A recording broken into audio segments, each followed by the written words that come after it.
Welcome back guys to MGM Physics. I am Mohan Mishra from IIT Kanpur. This is the next part of rigid body dynamics or rotational motion. आज हम लोग सीखेंगे how to calculate the moment of inertia of a rod of mass m and length l. सबसे पहले हम लोग ये फिर इस बार रिवाइज कर लें कि मोमेंट ऑफ इनर्शिया आई क्या होता है. मोमेंट ऑफ इनर्शिया आई की वैल्यू होती है integral D M R square. इसकी वैल्यू होती है integral D M R square where R is a perpendicular distance between the axis and the D M element. ये हम लोग ऑलरेडी सीख चुके हैं. अच्छा, अब आज के हम लोग कंडीशन पे आते हैं. लेट्स से हम लोगों ने अज्यूम करा कि ये आज एक रॉड है, ये आज एक रॉड है जिस वाली रॉड का मास एम है और इस वाली रॉड की लेंथ एल है. ये वाली रॉड का सेंटर है सिचुएटेड दी ओरिजिन. ये हो जाएगी एक्स एक्सेस है, ये Y axis and Z axis perpendicular to plane. तो रॉड के जो कोऑर्डिनेट्स हो जाएंगे L by two comma zero और minus L by two comma zero, rod के एक्सट्रीमिटीज हो जाएंगी. अच्छा, अब सबसे पहले हम लोग कैलकुलेट करते हैं कि what would be moment of inertia along X axes. अगर हम लोग आज आई एक्स एक्सेस के लिए बात करें, आई एक्स एक्सेस के लिए बात करें, moment of inertia equal to integral D M R square होता है. ये रॉड है. अच्छा, रॉड हम लोग यहाँ पे जो हम लोग का बिल्कुल बेसिक केस लेके चलते हैं कि रॉड की लेंथ एल है, mass M, but the rod is very thin. Rod is अगर वेरी थिन होती है तो यहाँ पे जो एक्स एक्स है, तो एक्स एक्स का आज किसी भी जो डीएम एलिमेंट की डिस्टेंस ये वाली डिस्टेंसेस हो रही होंगी.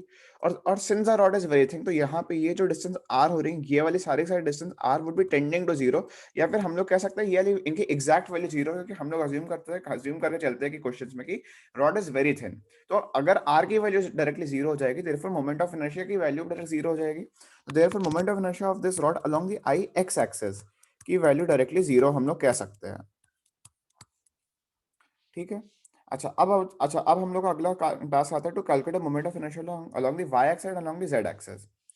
अच्छा, सबसे पहले एक चीज हम लोग जानते हैं कि जानने की कोशिश करते हैं कि जो moment of inertia along the i y axis would be equal to the moment of inertia along the i z axis के बराबर हो रहा होगा. ऐसे इसलिए हो रहा क्योंकि यहाँ पे जो y एक्सेस और जो z एक्सेस है, ये यहाँ पे जो ये वाली दोनों ही एक्सेस हम लोग रॉड के सेंटर से पास कर रहे होंगे और दोनों ही axis would be perpendicular to the plane of the rod, क्योंकि z एक्सेस भी रॉड के परपेंडिकुलर हो रही होगी और y एक्सेस रॉड के परपेंडिकुलर हो रही होगी. ऐसा इसलिए हो रहा है क्योंकि हमारी rod is lying along the x axes. तो इसके लिए z एक्सेस भी परपेंडिकुलर हो रही होगी रॉड के और y एक्सेस भी रॉड के परपेंडिकुलर है. दोनों ही axis are passing through the centre of the rod और इसकी वजह से moment of inertia along the y axis would be equal to moment of inertia along the z axis. तो सबसे पहले हम लोग कैलकुलेट करते हैं calculate moment of inertia along the y axis, क्योंकि आई वाई की वैल्यू आई जेड की वैल्यू बराबर हो जाएगी. अच्छा, this is our Y axes. कैलकुलेट करने के लिए हमने वापस वैसे इंटीग्रेशन शुरू करा है कि वाई एक्सेस से हम लोगों ने एक एक्स डिस्टेंस के बाद जा करके आज एक डी एक्स लेंथ के एलिमेंट को करा कंसीडर. ये हम लोगों ने कंसीडर करा डी एक्स लेंथ के एलिमेंट को. जो ये डी एक्स लेंथ को एलिमेंट कंसीडर करा, जो इसका मास होगा डीएम मास, डीएम की वैल्यू लेमडा डी एक्स हो रही होगी, वह लेमडा इसका जो लीनियर मास डेंसिटी. अच्छा, अब since this rod is uniform therefore we can say that lambda की value directly total mass upon total length की वैल्यू बराबर हो रही होगी, which equal to m by l times of dx. अच्छा, di की वैल्यू होती है इंटीग्रल डीएम आर स्क्वायर. तो dm की वैल्यू डायरेक्टली हो जाएगी lambda dx into R square. R is the perpendicular distance X and DM element जिसकी value यहाँ पे x है, तो इंटू एक्स स्क्वायर. तो देयरफॉर इंटीग्रेट करते हैं तो i की वैल्यू हो जाएगी integral m by l being a constant directly आ जाएगा बाहर. m by l directly being a constant आ जाएगा बाहर. Integral x square d x. अच्छा, अब आती है एक्स की लिमिट्स कहाँ से पढ़ेंगे. X is simply the x coordinates और एक्स कोऑर्डिनेट्स हैं इसके एल बाई टू है ये वाला और ये वाला इसका माइनस एल बाई टू है. तो डायरेक्टली लिमिट्स यहाँ पे पड़ जाएंगे एल बाई टू से माइनस एल बाई टू से एल बाई टू तक के लिए लिमिट्स पड़ जाएंगी, which is equal to M by L into यहाँ पे हो जाएगा X cube by three.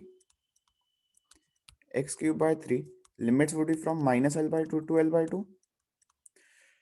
Limits would be from minus L by 2 to L by 2, therefore it will m by 3L into L, sorry यहाँ पे L by 2, तो L cube by 8 minus minus plus L cube by would equal to L cube by 4.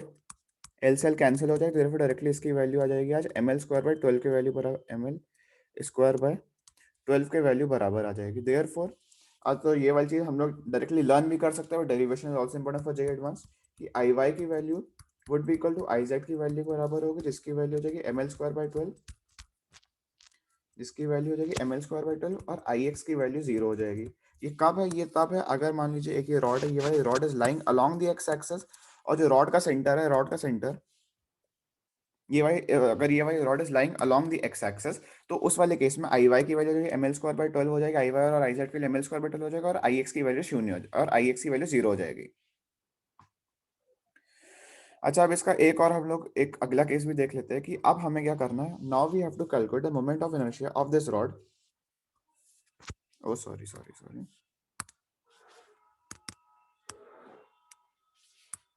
ये क्या हो गया।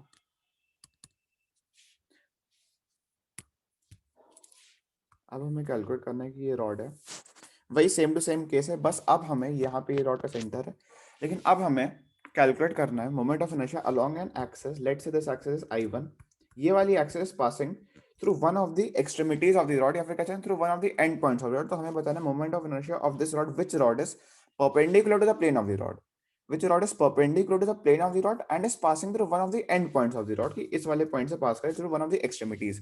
ये I1 और अगला केस हमें देखना है, calculate moment of inertia of the rod along an axis I2। ये वाली I2 is also perpendicular to the plane of the rod, but this rod is not passing through the center, rather this rod is passing through a point which is at a distance of L/4 from the center of the rod।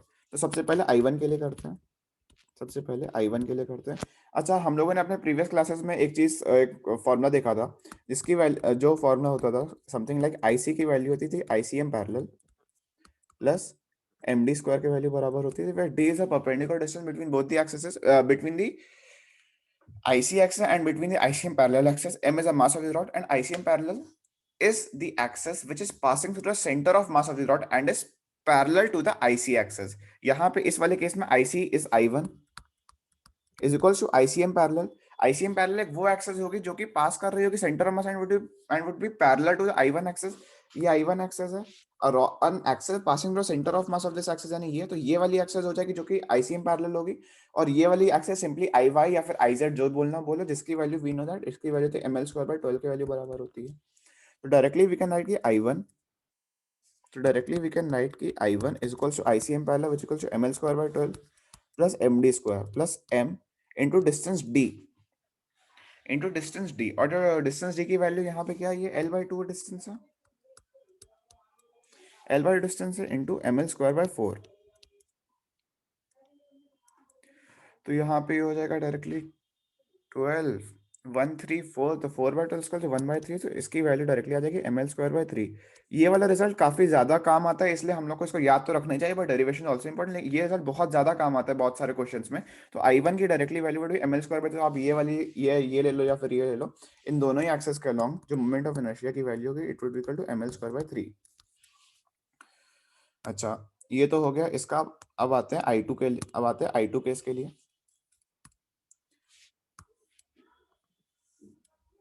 ये centre of the rod है, इस वाली axes which is at a distance of L/4।